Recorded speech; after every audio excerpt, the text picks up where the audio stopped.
Hey everyone, hope you're doing well. This is the Deep Dive, and my name is Drew Creekmur. I'm a wealth advisor at Creekmur Wealth Advisors. I'm joined by John Creekmur, our senior wealth advisor and founder. And I have a new face joining us today, someone that you folks have never met, but we are really, really excited to have joining us, and that is Clark Randall. Clark has recently joined our firm, and he's stepping into the role of Director of Financial Planning here at Creekmur Wealth. And so today we're going to spend some time talking to Clark and learning more about him and kind of walking through his background. So, Clark, I'll hand it over to you. Why don't you tell us some more about your background and what led you here? Great. Thanks, Drew. So I have just recently merged my practice in with Creekmur, and I was just so excited to do so after having run a practice for 36 years.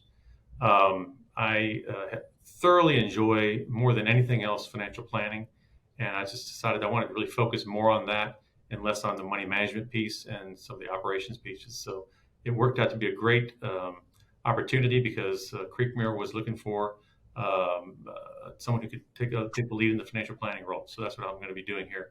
I'm board certified in financial planning. I have designations in insurance, estate, fiduciary, several different pieces. And I teach and have taught at SMU, Southern Methodist University in Dallas. This is my 19th year teaching there. I teach financial planning through the CFP, the Certified Financial Planner Board curriculum. So I've enjoyed that and just have a passion for financial planning. So Clark, what in the world, as far as students, has students changed over 19 years, or are they all about the same? Well, I wasn't a student 19 years ago, but teaching them, uh, not really. They're all wanting to have you give them a break on the grade because they meant this and they said that. But overall, no, it's all of our students already have a bachelor's degree, so that's a requirement before you can take the courses. It's a 2-year curriculum. After you take that 2-year curriculum, which is a graduate level curriculum, you have the opportunity to go sit for the CFP exam, and so we try to prepare them for that. Awesome. Awesome.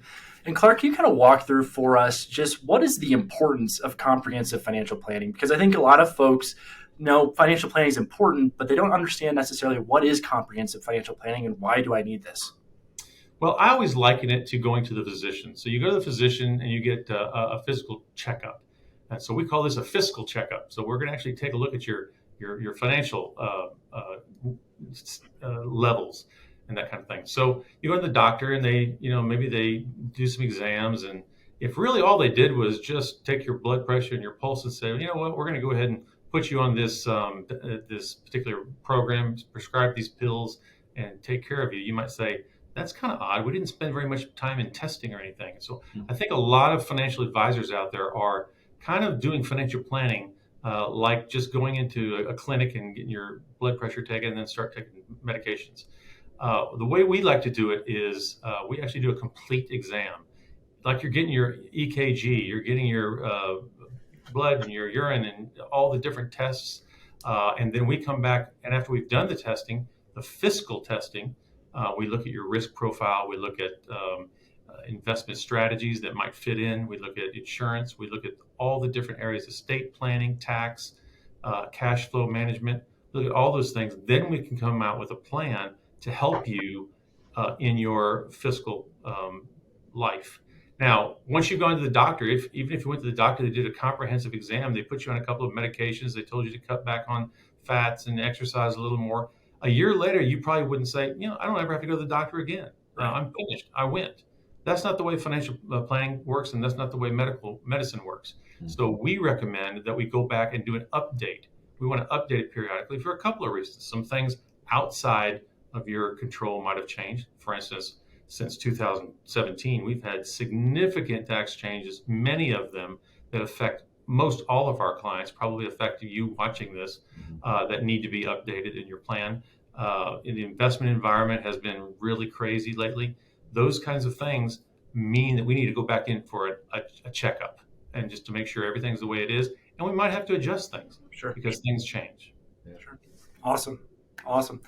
Well, Clark, I'm sure you're going to meet some of the folks that are watching this video at various points in time. You'll be in meetings. So if you have questions for Clark, you'll have an opportunity, obviously, to sit down with him and walk through your comprehensive financial plan. So Clark's going to stay on with us as we continue on with the discussion. And one of the things that we want to remind you about is the ongoing TD to Charles Schwab merger that is upcoming. The official conversion date is going to occur over Labor Day weekend. So your accounts will transition from TD Ameritrade to Charles Schwab. You don't have to do anything. You don't have to sign any paperwork. This will happen automatically. But we will be keeping you in the loop. There's going to be some communication being emailed from our firm to you in the coming weeks, just to let you know where things stand and keep you fully aware. Now, John, one of our favorite events that's coming up here is July 4th. You're known around town as the firework guy. So why don't you walk through in Central Illinois what that July 4th event is going to be? That means I love to blow things up and love to see high explosions. And if you ever are in the mood, you have some extra tannerite, feel free to come over to my house and we'll get the shotguns out and or maybe the rifle and shoot it and blow some trees. It'll be a lot of fun. But coming up July 3rd in Morton, Illinois. So if you're in Central Illinois or if you're even in outskirts of the folks that actually drove out of state last year to the event in the city of Morton, Illinois, we actually put on and sponsor the Independence Day celebration. And so we have a couple of it's an all-day celebration from about noon all the way through about 11 o'clock at night. And I got a couple bands coming in to perform that night. We have food trucks coming in, huge kids play zone all day. It'll be up and running. And so great time for family. And if you are going to come, make sure you're registered at the office in Morton, Illinois. And we have a special private seating area. We also have parking with first in, first out. So it'll be really a great place to go. About 20,000 people came last year. And so it was a huge event, and we're really happy to provide that for the families in the communities and for all of our clients where they're at. And so we are working on a couple other venues around the country as far as the clients that are in different spots of the country to partake. So that's coming up July 3rd. And so if you're in Central Illinois, look forward to seeing you. If you're traveling this way, that'd be great also, just to reconnect face to face. Yep. Absolutely. So reach out to the office if you'd like to attend. Give us a call or shoot an email over and let us know that you're coming just so we can make sure we have a spot saved for you. So, guys, let's transition into another topic of discussion, and that has to do with the debt ceiling. And this was a big concern for a lot of folks that the U.S. debt ceiling was not going to be increased for the first time in history. And so that was something we thought was going to happen. We've had similar times in the past where this has been a topic of discussion, but that bill did in fact go through, and the debt ceiling has been raised to avert that issue. Now, inside of that bill, though, there were a couple of things that affect all of us in our day-to-day life. And so one of those things is student loan payments are now going to be started later this year, required to start later this year for the first time in a couple of years. And Clark, when you think about that, what are some things for people to keep in mind if they have student loans? How does that affect them? What are the major things they should be keeping in mind? Well, hopefully use some of your COVID money to help pay down some of the student loans, even though you weren't required to.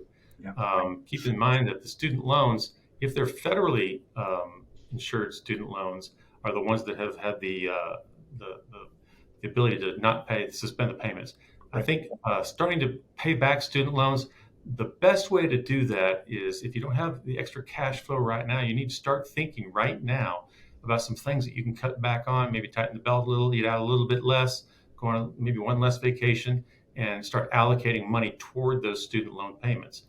Because if you don't, they're late payments, they affect your credit, which can affect you obtaining insurance, it can affect obtaining loans, lease an apartment, get a car.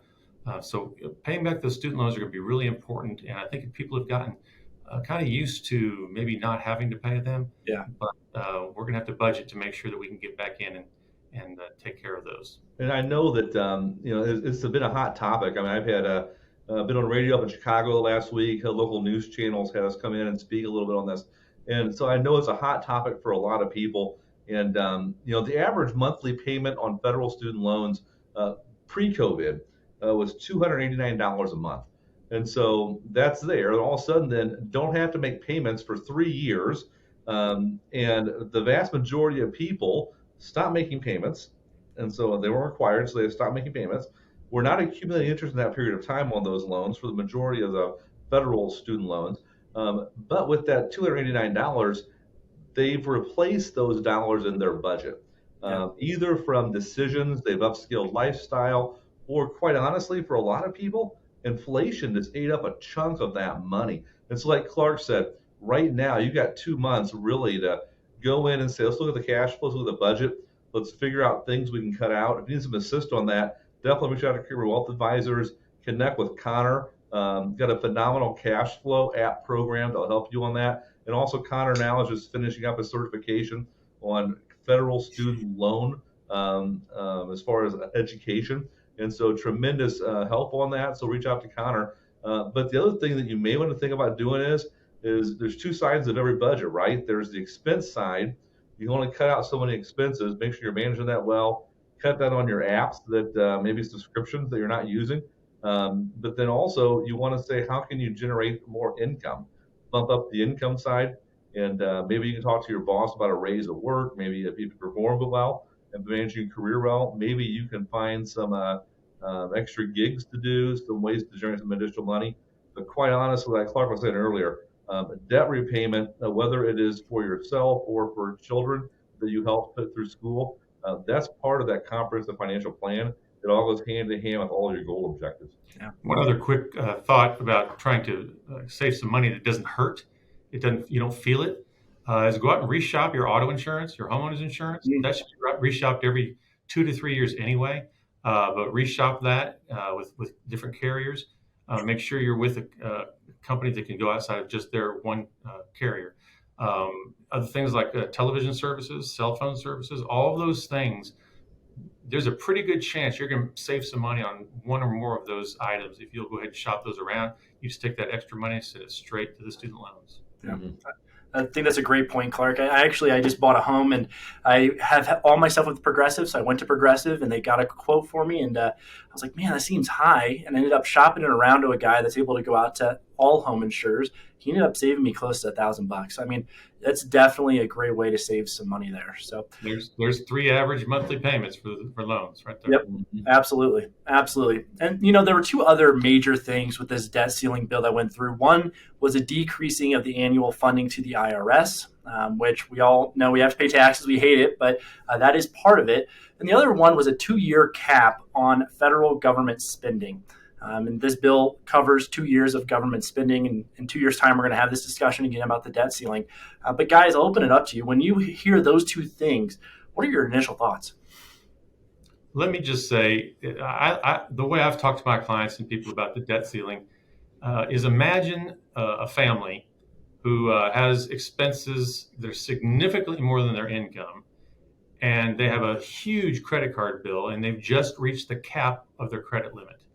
And they want to go ask a credit card company, can you give us some more debt credit ability to charge, because we'd like to pay our other credit cards off with the money that we borrow from you. Yeah. And that's essentially what our government is doing. We're paying all of our bills by asking for a raise in our credit limit. And that's what this debt ceiling is all about. So when we talk about debt, how do we solve this problem? Because since I think 1980, we've had the debt ceiling hit 78 times. Mm-hmm. All 78 times they've raised it, which means that the credit card company gave them their credit increase they asked for. But it's a problem that's getting larger and larger, and eventually we're going to have to face it. And unfortunately, there's only 2 ways you can face it. You can either raise taxes, raise revenues, or cut expenses.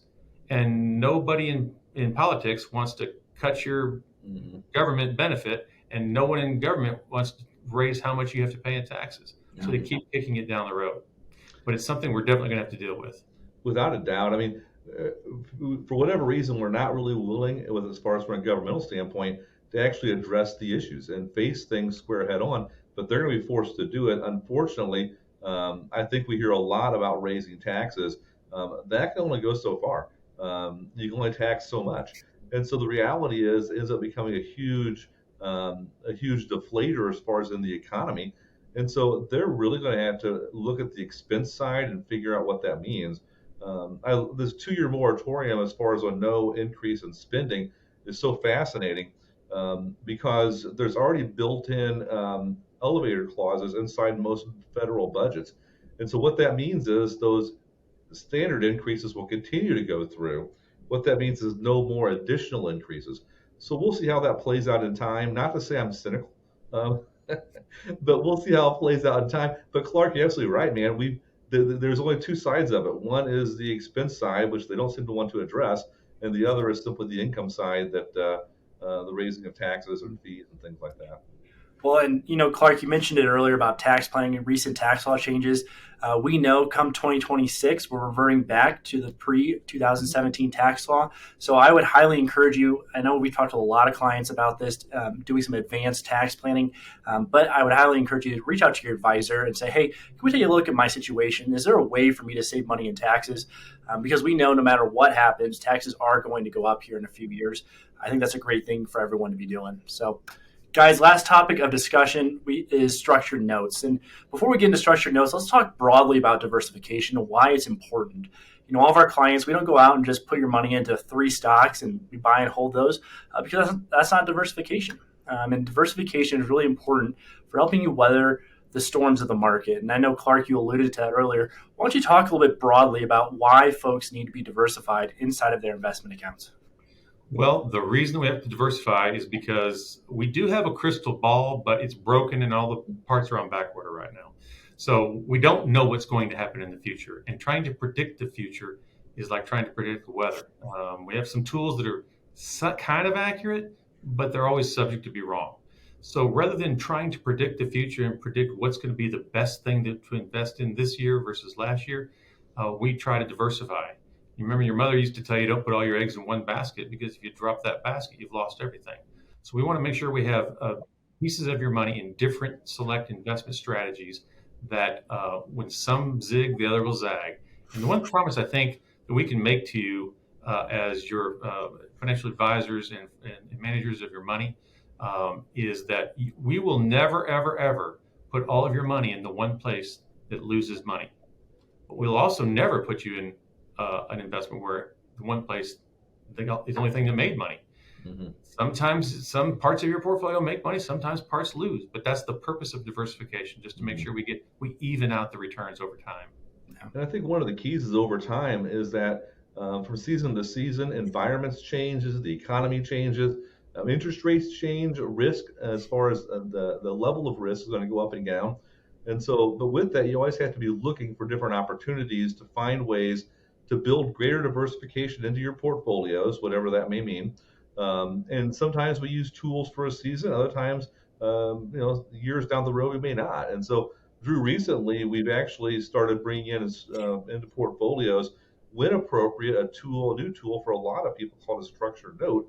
Was you going to walk through generally what a structured note is and also what level of risk is and potential return? Yeah, absolutely. So a structured note, the best way to think about it is instead of you taking a loan from the bank, you are actually giving a loan to the bank. You're giving a bank your money. And in return, there's a contractual agreement as to how much money you can make and how much money you can lose. And so we're actually going to put up on the screen here a report that walks through a structured note that we actually have in clients' accounts right now. The bank in question is JP Morgan. And the reason we use JP Morgan or Citi or other massive banks is because your biggest risk with a structured note is that the bank goes bust. We've had some bank failures here so far this year of smaller regional banks. And that is why we try to use the banks that are quote unquote too large to fail, like JP Morgan, because they have a huge balance sheet and they're going to be able to weather every storm. The structured note that we're looking at here is something called a growth note. And how it works is there's a term, a set period of time in which you're invested in the note. In this case, the note is 13 months. There's 2 underlying stock market indexes that we track. One's the NASDAQ and one is the Russell 2000. And we are able to receive 150% of the upside return. So let's say at the end of 13 months, the return of the worst index is 10%. Well, your return would actually be 15%. So this is a great way for us to be in the market and have some additional upside without all the downside that goes along with it. And what's really interesting about these notes is they protect you against a certain percentage of loss. And so in this case, that would be 10%. You're protecting against the first 10% of loss. So if, let's say, the worst index was down 5% at the end of 13 months, you would be down actually 0. But what's cool with this note is there's a feature called a dual directional feature that kicks in at the end of the term, where that -5 return turns to a positive 5% return. So this is a way for you to be in the market partially, but not have your whole foot in the market in case we have a year like we had in 2022. And so, John, we've actually been very pleased with how these notes have performed. And this note here in question is actually going to mature in about 15 days. And we'll be looking at options to potentially reinvest the funds that we have in this note currently. Yes, keep in mind with every investment, there's always risk involved. The risk in this case is twofold. And so if the underlying index does perform negatively and loses money, well, the one example we had here, if the index was actually down by greater than 10%, well, then you would participate in a loss above that. The second thing, as far as risk, would be risk of bank failure. And so in this case, if the issuing bank, JP Morgan, would happen to go bankrupt, well, then you would lose your principal in that investment. So there is risk involved, as with every investment. However, it may be an appropriate tool for some people to have inside their portfolios. We want to make sure that you talk with your advisor and you have all the details as far as risk, potential loss, potential gains, and how the actual tool works, and is it appropriate for your portfolio to build diversification. And going back to that diversification, obviously, like we said, we wouldn't put all your assets in one investment, even if that ended up being the most fantastic investment of the year, because it also could be the thing that didn't do as well. So you want to just put a piece of your portion of your portfolio in that asset. Yep, absolutely. Well, guys, that's all we had for today. Clark, thank you for joining us and introducing yourself and walking through a number of these questions with us. I'm sure our clients will be meeting you and look forward to working with you as we move forward here into the rest of this year. If you have any questions about anything we talked about today, don't hesitate to reach out, whether it be structured note or tax planning or student loans. We have someone on our team ready and able to assist you in any way that we can. So thanks for the time, guys, and we'll talk to you soon.